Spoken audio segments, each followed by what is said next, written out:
Today we have many important events happening in Finland beside President Putin's and Trump's visit. International PEN organization has this opportunity to talk, sing and play as close to Trump-Putin couple as is possible.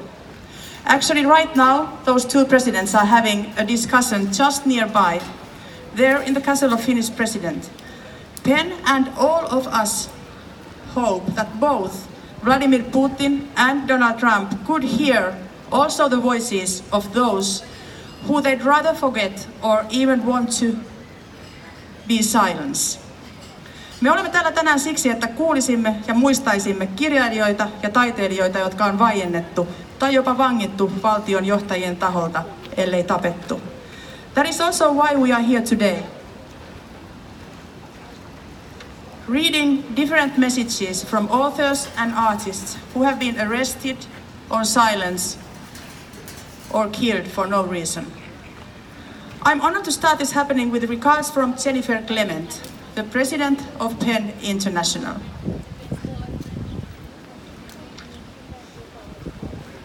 When I think of the poets incarcerated in the world and punished, I think of poetry. Poetry is almost the only thing that has no monetary value. You cannot sell a poem. Nobody wants to buy a poem.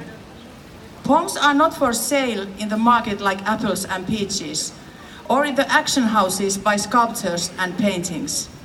I confess that it gives me a strange wonder to think that a poem is so powerful and so dangerous that the poet can be locked up and sentenced to death for rims and couplets, for metaphors and symbols. When contemplating how dangerous poems have become, I recall the words of British poet and novelist Thomas Hardy.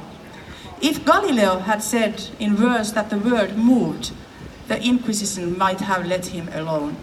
Galileo wrote, "To command their professors of astronomy to refute their own observations is to command them not to see what they do see, and not to understand what they do understand." And the great scientist also wrote, "Wine is sunlight, held together by water." In our times, if Galileo had inked these discoveries in 3 verses with stanza breaks, he might be looking at the sky, his round, telescope-shaped sky, from a prison cell. A poet can write, as Palestinian poet Ashraf Fayyad has written among other verses, "Earth is the hell prepared for refugees, and he be sentenced to death, now reduced to 8 years in prison and 800 lashes in Saudi Arabia."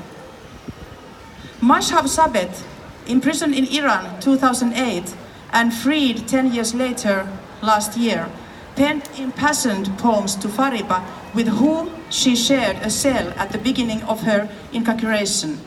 Sabet wrote, "Oh, my companion in the cage, how many cruelties we saw together, how many favors too and blessings in our isolations. They tied your wings to mine, feather to feather, and you rested your head beside mine every night." The poet Li Bifeng in China continues to compose poems in prison, where he has been since 1998, 20 years. One stanza begins, "Over the high wall we watch the sun from afar, and the mountains from afar.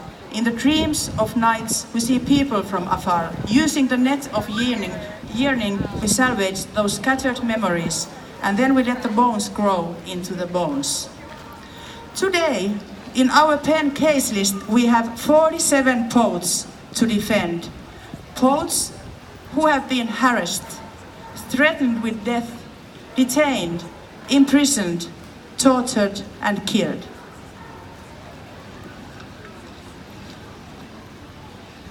Fayyad's first poem written in prison contains these words, "I am a part of the universe with which the universe is angry, a part of the earth of which the earth feels utterly ashamed. A wretched human towards from other humans cannot maintain neutrality." In answer to these verses, we are not neutral. Every day, members of PEN think of these poets and their suffering. We know for poets who are incarcerated, the sun is cold and there are months between months, days between days, and hours between hours.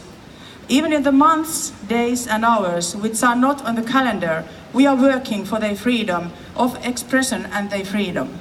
Like today, here in Helsinki, Finland, Esplanade Park. Last year, but in some places it is. In honoring all PEN's poets who are imperial, I think of how, in my fidelity to empirical knowledge, poetry is my secular faith. Poetry is the search for truth and solace before the invisible. And every poet knows this. Although stars may have different names in all the world's languages, they cast the same light. This is a letter from Jennifer Clement, President of PEN International. Maybe she can hear you if you want to clap for her.